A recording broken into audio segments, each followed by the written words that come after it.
Assalamualaikum warahmatullahi wabarakatuh. Kami dari kelompok 3 akan mempresentasikan tentang pengembangan hubungan dan pengaplikasiannya dalam kehidupan sosial. Anggota kami ada Aura, saya sendiri Dea, lalu ada Jasmine, dan ada Silvani. Latar belakangi dari teori kami adalah manusia dan kesehariannya tentu melakukan komunikasi terhadap sesama. Komunikasi yang terjalin kemudian dapat membangun sebuah hubungan antar individu. Hal ini tentunya memiliki keterkaitan dengan komunikasi interpersonal, yaitu proses pertukaran ide, pikiran, maupun perasaan antar dua individu atau lebih. Lalu ada teori yang kami jelaskan nantinya, ada pengurangan ketidakpastian, penetrasi sosial, pertukaran sosial, dialektika relasional, dan manajemen privasi komunikasi. Selanjutnya ada kasus yang terkait dengan teori pengembangan hubungan, yaitu kisah cinta segitiga antara Mario Dandi, Agnes Gracia, dan David Ozora telah gempar di berbagai media yang ada di Indonesia karena penganiayaan yang dilakukan oleh Mario Dandi.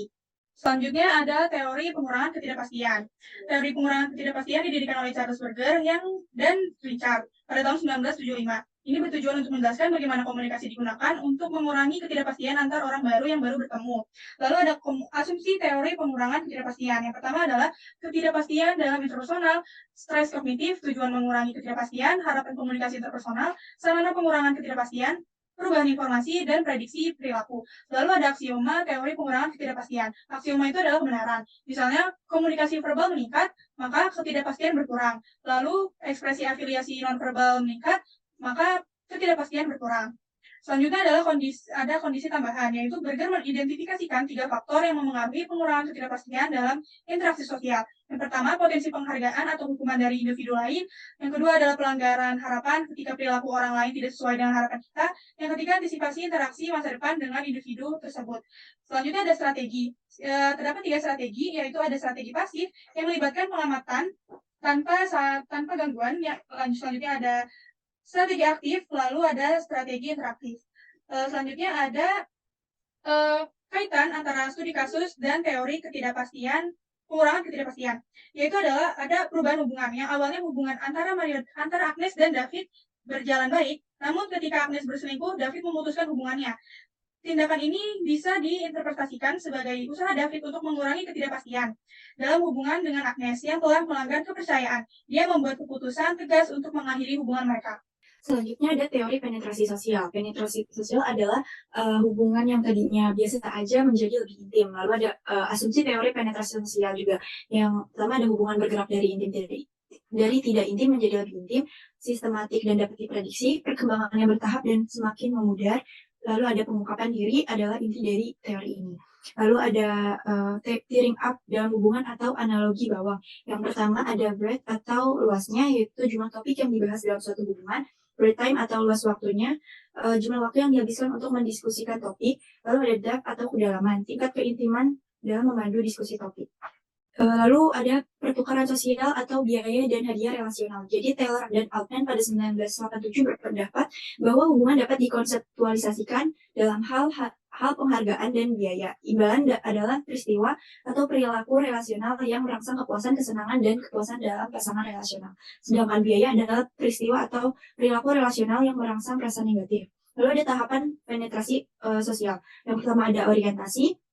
Itu tahap kita perkenalan dengan orang lain yang berhubungan. Lalu ada pertukaran afektif eksplorasi, mulai dengan berbincang-bincang hal-hal yang lebih serius. Lalu ada pertukaran afektif atau komitmen dan kenyamanan. Mereka mulai kayak lebih dekat satu sama lain dan lebih bebas untuk membicarakan suatu topik. Lalu ada pertukaran yang stabil, kejujuran dan keintiman yang murni. Jadi mereka sudah mulai sangat dekat dan lebih nyaman satu sama lain. Terus ada contoh kasusnya dapat dikaitkan dengan tahap pertukaran afektif. Salah satunya yaitu ini mencerminkan Agnes mengarang cerita palsu yang membuat emosi Mario meluap dan memicu tindakan penganiayaan. Ini mencerminkan tahap pertukaran afektif yang penuh ketegangan dengan masalah kebohongan dan konflik yang terbuka.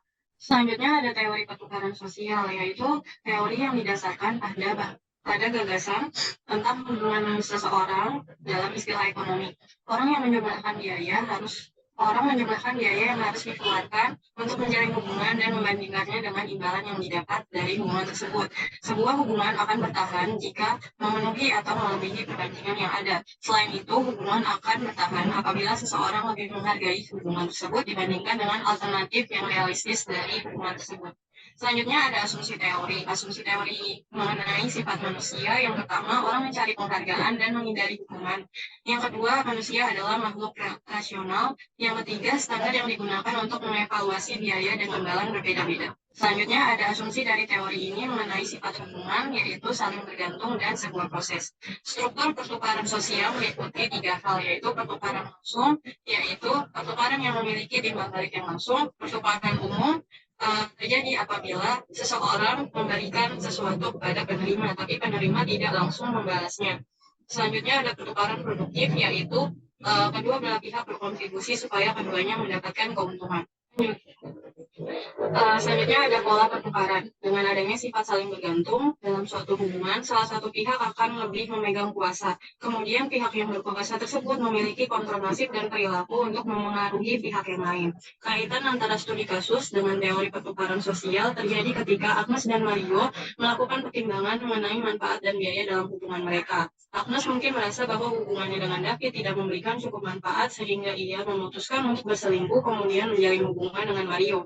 Agnes mungkin merasa bahwa hubungannya dengan Mario akan memberikan manfaat yang lebih besar. Boleh di next? Selanjutnya ada relational dialectics teori. Teori dialektika relasional yang dikembangkan oleh Wesley Baxter dan Barbara Montgomery mengungkapkan bahwa kehidupan relasional penuh dengan ketegangan antara dorongan-dorongan yang bertentangan serta keyakinan yang tidak konsisten tentang hubungan.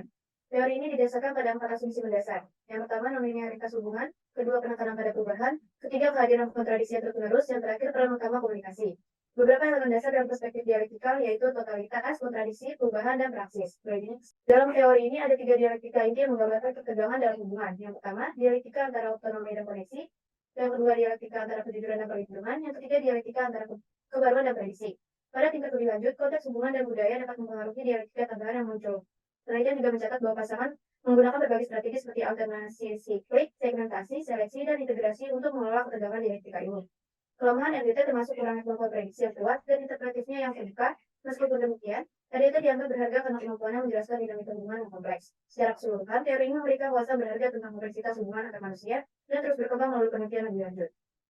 Kaitan dalam kasus yang diambil adalah integration separation dialektik. Pertentangan terpisah bersatu mungkin muncul ketika Agnes Gracia merasa terjebak antara hubungannya dengan Mario Dindi dan David Ozora.